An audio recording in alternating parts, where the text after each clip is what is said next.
자, 안녕하십니까. 하이퍼립입니다. 자, 요즘에 이제 고등학교를 자퇴하고 검정고시 시험을 보고 난 후에 그 다음에 수능에 응시하시려고 하는 학생들이 점차적으로 늘어나고 있습니다. 뭐 아무래도 이제 학생들이나 부모님들 입장에서는 여러 가지 고민과 갈등의 시기를 맞이하게 되어질 텐데, 뭐 중요한 점은 이제 입시의 관점에서 볼 때 이러한 현상들은 계속 과속화되어지는 현상 중에 하나죠. 왜냐하면 대학의 입시가 정시 비중이 늘어나게 되고, 또 아시는 것처럼 2025학년도에 의대 정원이 늘어나면 그러면 더욱더 학생들이 상위권 대학이나 의과 대학을 목적으로 하는 학생들이 늘어나게 될 거고, 이런 경우에 이제 학교에서의 내신 성적이 만약에 원하는 것만큼의 내신 성적을 확보하지 못한다고 한다면 사실상 정시로 목표 대학을 삼아야 되겠죠. 그렇다고 한다면 고등학교 과정의 시간들이 조금 더 비효율적이라는 생각을 할 수밖에 없습니다. 따라서 이제 이런 입시의 전체적인 경향성 때문에 해마다 검정고시 출신의 학생들이 점차적으로 늘어나고 있는 추세에 있고요.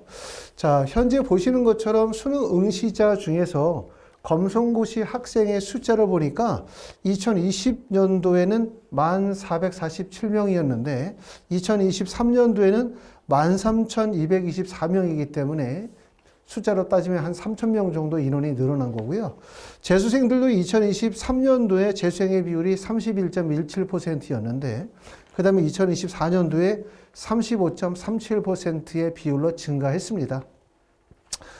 자, 아시는 것처럼 이제 고졸 검정고시 시험 1회 시험은 이제 바로 이제 이번 주에 진행이 되기 때문에 시험이 얼마 안 남았고, 그러고 난 다음에 이제 2회 시험을 준비하시는 분들은 대부분 한 8월 초, 8월 10일 정도에 시험을 보도록 할 거고요. 검정고시는 7개 과목을 시험을 봅니다.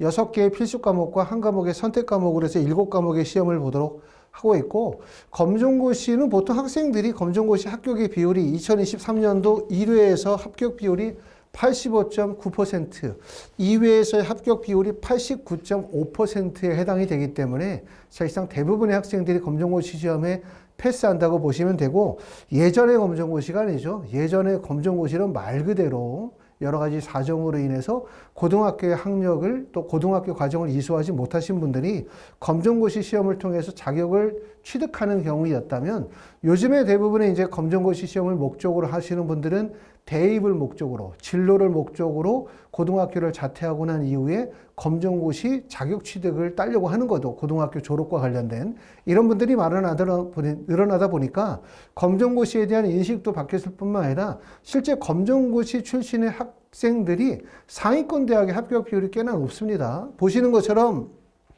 서울대부터 경희대학교까지의 2022년도와 2023년도에 검정고시 출신자들의 합격자 수를 보니까 서울대학교는 2022년도에는 40명이 서울대학교에 합격을 했고요.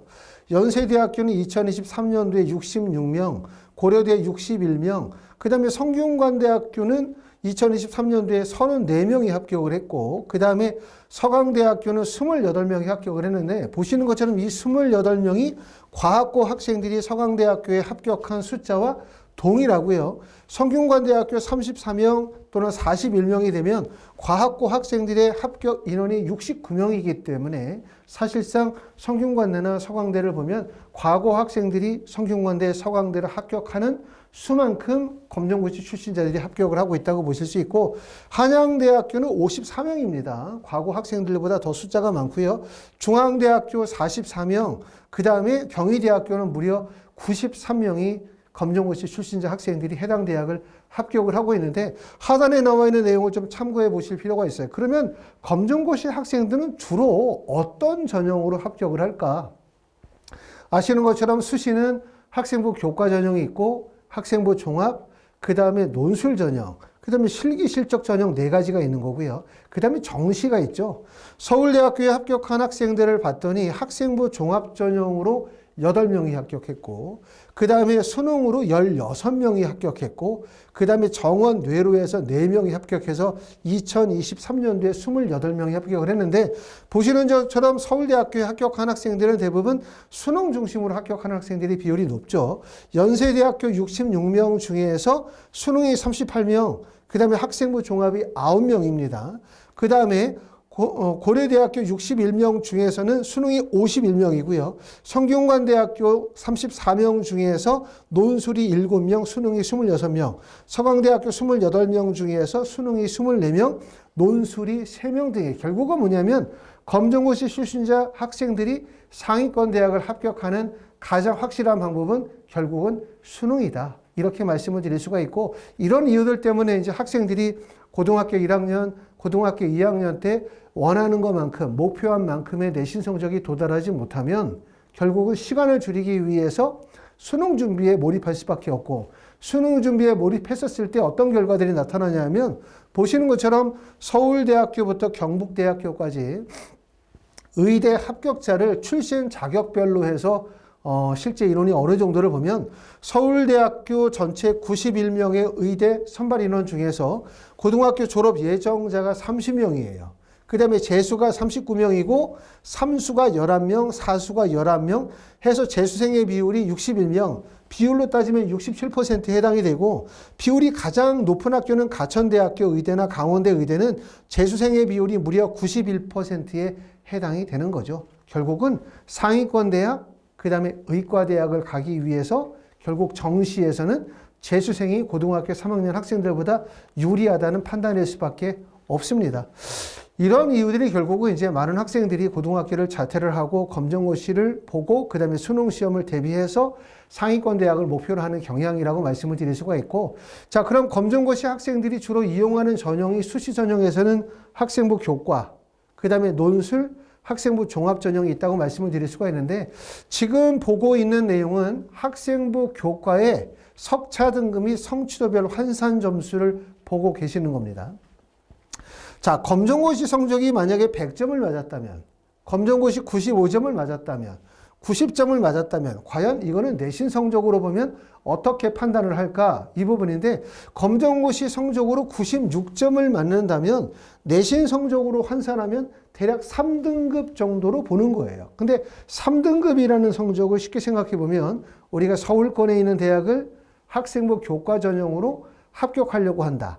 일반고다. 그럼 대부분 1등급에서 2등급 범위에 해당되기 때문에 검정고시 96점을 3등급으로 본다는 얘기는 검정고시 성적으로 학생부 교과 전형으로 수시 전형의 원서를 쓰면 사실상 서울권에 쓸만한 대학이 별로 없다는 얘기예요. 그렇죠? 그렇기 때문에 검정고시 성적을 학생부 교과로 적용을 해서 원서를 쓰려고 하면 쓸만한 대학들이 많지 않은데 하단에 나와 있는 거는 2025년도고 2024년도예요. 요거는 명지대학교 석차 등급 및 환산 점수를 보고 있는데 명지대학교가 2024년도에는 검정고시 96점을 뭐로 봤냐 하면 환산 등급 3등급으로 적용을 시켜줬는데 2025학년도에는 95점을 환산 등급 4등급으로 적용을 시켜줬어요. 다시 말하면 검정고시 성적으로 수시 학생부 교과 전형으로 원서를 쓸 때 서울권에 쓸만한 대학이 이제는 없다라고도 볼 수 있겠죠. 그 이유는 바로 뭐냐면 조금 전에 봤었던 것처럼 실제 검정고시에 원서를 쓰는 학생들의 합격 비율이 85%, 6%에 달하고 또 검정고시 지원자들이 대부분 다 고등학교 1학년, 2학년 과정을 정상적으로 보내고 난 다음에 진학을 목적으로 검정고시 시험을 보시는 분들이 많다 보니까 검정고시 출신자들의 학력이 높아요. 그렇기 때문에 검정고시 성적만으로 결국은 뭐냐면 대학 입시를 결정질 수 없겠다라고 볼 수가 있겠죠. 자, 학생부 종합전형은 과연 어떨까? 근데 학생부 종합전형도 교과 전형도 말씀을 드렸었던 것처럼 우리가 검정고시 성적으로 학생부 교과 전형으로 대학을 가는 거 명지대의 사례에서 보여줬었던 것처럼 좀 불리하다. 이거고 학생부 종합전형은 어떠냐? 서울대학교 보니까 2023년도에 학생부 종합전형으로 어디를 갔어? 서울대학교를 갔던데 라고 하지만 검정고시가 좀 불리한 이유는 뭐냐면 첫 번째는 검정고시 출신자들이 학생부 종합전형으로 원서를 쓰려고 하면 학교생활기록부가 없기 때문에 학생부 대체서식이라는 거, 학교생활기록부 대체서식을 작성을 하게 돼요. 근데 학교생활기록부 대체서식이 대학들마다 양식의 차이가 있긴 하지만 대략적으로 이런 양식이 있겠죠. 연본이 한 10개 정도 연본이 있고 여기에 적용이 되는 게 검정고시 출신자들이 학생부 대체서식을 쓰게 되면 첫 번째는 공인어학 성적이 들어가는 학교는 없어요. 그렇죠? 공인어학 성적이 들어가는 학교는 어학특기자 전형이기 때문에 연세대학교 해당 상이 안 되고 이화여대, 국민대학교, 서경대 정도만 어학특기자 전형으로 공인어학 성적이 들어갈 뿐 나머지 대학들은 공인어학 성적 들어가지 않고 그 다음에 교내 수상, 교내 활동, 봉사활동 등이 들어가는데 예전에 우리가 검정고시 출신자들이 유리했었던 이유 중에 하나는 교외 다양한 활동들을 바탕으로 학생생활기록부 대체서식에 기재할 수 있었고 이런 내용들이 대학에 받아들여졌었는데 요즘에는 경향성이 아시는 것처럼 수시에서 학생부의 내용 중에서 수상 경력도 대입에 미반영되죠. 독서 활동도 대입에 미반영이 되죠. 논문도 대입에 미반영이 되죠. 또 자율활동, 자율봉사도 대입에 미반영이 됩니다. 그렇기 때문에 결국은 뭐냐면 학생부 대체서식에서 적용될 수 있는 게 뭐밖에 없냐면 동아리활동, 봉사활동, 수상 경력이에요. 그렇죠. 그리고 교회 활동들이 대부분 다 제한되어지는 경우들이 많기 때문에 사실상 첫 번째는 검정고시 출신자이기 때문에 어차피 학교 활동, 밖에 활동을 한다 하더라도 그 활동의 가치가 예전만큼 높지 않다. 활동에 대해서 적극적으로 반영하지 않는다는 거예요.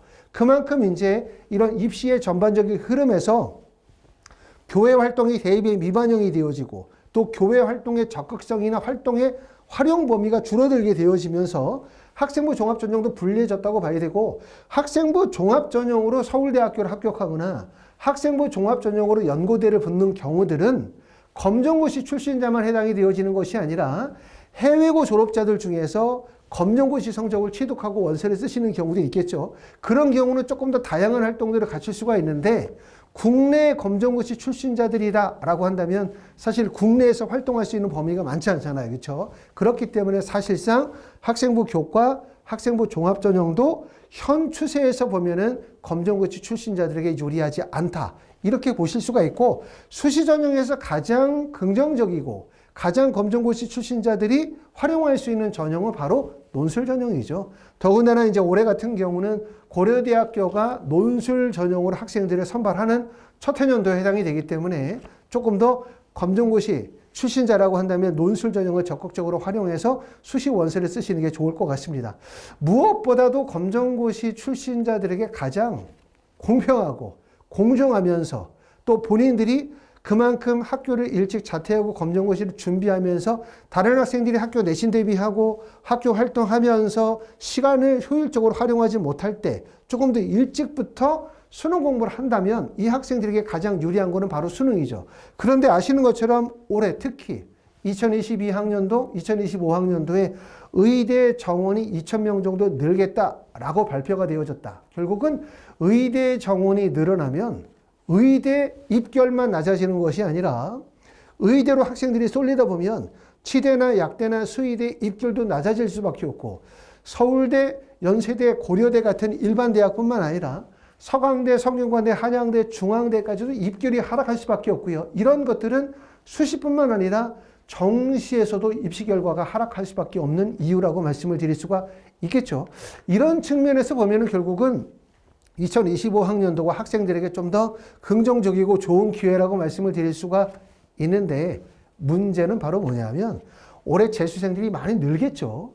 자, 2023년도에 31%, 2024년도에 35%, 그럼 올해는 대략적으로 거의 40% 정도까지 느는데 결국 늘어나게 되면 의대 정원이 늘어나고 재수생 반수생이 늘어나면 수능은 어려워질 수밖에 없다는 문제예요. 그러다 보니까 작년 같은 경우 2024년도가 사실은 되게 어려웠죠. 보시는 것처럼 작년에는 국어 1등급이 전년도에 비해서 1,843명이 줄었고 수학의 1등급이 전년도 대비 4,661명이 줄었기 때문에 이런 현상들은 2025학년도에도 이어질 가능성이 높습니다. 그럼 고민은 바로 뭐냐면 내가 검정고시 이번에 4월에 시험을 보고 8월에 시험을 보고 수능을 대비한다면 가장 문제는 뭐냐면 자, 수시는 내가 논술 중심으로 할 거야. 그러면 수능 공부해야 되는데 수능이 어려워질 거거든요. 그럼 어떻게 수능 대비를 할 것이냐가 가장 큰 고민인데 검정고시 출신들이 가지고 있는 검정고시 출신자들이 가지고 있는 가장 큰 고민은 두 가지인 것 같아요. 첫 번째는 뭐냐면 다른 학생들보다 학력의 공백 상태가 발생이 되는 거죠. 내가 만약에 고등학교 1학년을 마치고 난 다음에 수능시험을 본다. 검정고시를. 그러면 고2, 고3 과정이 공백인 거고요. 고등학교 1학년, 2학년을 마치고 검정고시 패스하고 수능시험 본다면 고3 과정이 공백 상태로 있기 때문에 이렇게 1년이나 2년 정도의 공백 상태가 발생이 되면 첫 번째는 학력의 공백 상태가 발생이 돼요. 그러니까 다른 학생들과 결국 어우러져 같이 그룹 수업을 듣는 게 현실적으로 어렵다는 얘기죠. 내가 고등학교 1학년, 2학년을 마치고 수능을 준비한다. 나는 기숙학원에 간다. 나는 재수학원에 간다. 다른 학생들과 같이 수업을 듣는다. 이러면 고등학교 1, 2, 3학년을 마치고 재수하는 학생들하고 고등학교 1학년 마치고 재수하는 경우나 2학년 마치는 재수하는 경우가 가장 큰 문제는 학력의 공백 상태로 다른 학생들과 학습이 불일치해요. 두 번째는 뭐냐면 다른 학생들과 연령 차이가 발생이 되는 거죠. 그러다 보니까 환경에 적응하는 데의 문제점이라든가 여러 가지 심리적인 정서적인 어떤 불안감들이 있을 수밖에 없기 때문에 학생들이 힘들게 결정하고 부모님들이 힘들게 결정을 해서 공부하는 과정이기 때문에 반드시 성공을 해야 한다. 그러려고 하면 그 두 가지를 잡아야 된다. 그게 바로 뭐냐면 첫 번째는 학력의 공백이 없어야 된다. 두 번째는 학생이 심리적으로 안정감을 갖고 공부에 집중할 수 있어야 한다. 결국은 이렇게 되기 위해서는 학생 맞춤형 프로그램들이 반드시 필요하다고 말씀을 드릴 수가 있고요. 여기 보여지고 있는 내용은 이제 저희 하이퍼 리뷰 학원에 이런 학생들이 잘 맞는다. 어떤 학생들이 잘 맞는다? 집단식 획일화되어진 대형 기숙이나 재수 학원의 프로그램이 잘 맞지 않는다고 생각하는 학생들, 그리고 검정고시 출신자, 또는 학생들의 학습의 기초가 부족하여 올바른 학생 습관과 동기부여를 필요로 하는 학생들이 잘 맞는다라고 말씀을 드릴 수가 있을 것 같습니다. 저희 하이퍼립에서는 세 가지의 재수 프로그램들이 있어요. 관리형 독학재수 프로그램, 취약과목 독학재수 프로그램, 성공재수 프로그램들이 있고 이 세 가지 프로그램들이 결국은 검정고시 출신자 학생들에게 적합한 프로그램이라고 말씀을 드릴 수가 있고요. 검정고시 준비 플러스 수능 대비를 연계하는 프로그램이라고 이해하시면 될 것 같고 검정고시의 대비는 학생들마다 정도가 다르거든요. 검정고시 대비 아예 필요 없는 학생들은 수능 공부에 집중하면 되고요. 검정고시 준비를 좀 약간 해야 되겠다라고 하면 4월이나 8월 시험 직전에 약 한 달 정도만 부족한 과목만 학습관리 중심으로 정리하면서 수능 위주로 준비하실 수가 있을 것 같습니다. 자, 이렇게 해서 이제 말씀드렸었던 얘기는 우리가 4월 검정고시 1회 시험이 있죠. 시험 잘 보시기 바라고요. 그러고 나면 이제 11월 수능까지 시간이 얼마 남지 않았습니다. 또 내가 8월에 검정고시 시험을 보고 수능 시험을 보겠다고 한다면 남아있는 기간이 얼마 남지 않았죠. 그래서 혹시라도 검정고시 시험을 보시고 난 다음에 수능 대비를 하시려고 하시는 분들이 있다고 한다면 말씀을 드렸었던 내용들을 좀 참고하셔서 잘 준비하셨으면 좋겠습니다. 자, 그리고 검정고시 수능 대비반에 대해서 관심 있으신 분들은 저희 하이퍼 리뷰로 전화 주시면 저희 부원장님께서 자세히 안내드리고 학습에 도움을 드리도록 하겠습니다. 감사합니다.